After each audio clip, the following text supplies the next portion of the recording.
নমস্কার বন্ধুরা, কেমন আছো সবাই? আশা করি প্রত্যেকে খুব খুব ভালো আছো। গতকাল হঠাৎ করেই কুতুব মিনার যাওয়ার প্ল্যান হয়ে গেল। ব্যাস, যেমন বলা তেমন কাজ। দুপুরের রান্না বান্না খাওয়া দাওয়া সেরে বেরিয়ে পড়লাম প্রায় 800 বছরের পুরনো ইতিহাসের খোঁজে। দিল্লির রাস্তায় জ্যাম, সে তো নতুন কথা নয়। ভিড় ঠেলে আমরা এসে পড়লাম টিকিট কাউন্টারে। এসে তো চক্ষু চড়ক গাছ।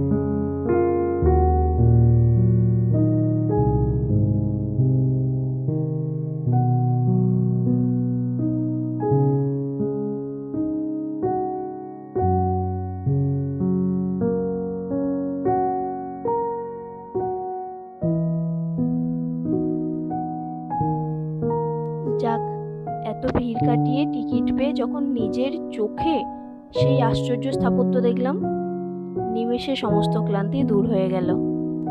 আর চোখের সামনের এই বিশাল স্থাপত্য দেখে ক্লাস 6-এর ইতিহাস বইয়ের কথা মনে পড়ে গেল। ম্যাম কত যত্ন করেই না পড়িয়েছিলেন যে দিল্লির সুলতানি শাসনের প্রথম শাসক কুতুবউদ্দিন আইবক 1193 সালে প্রথম এটির নির্মাণ কাজ শুরু করেন।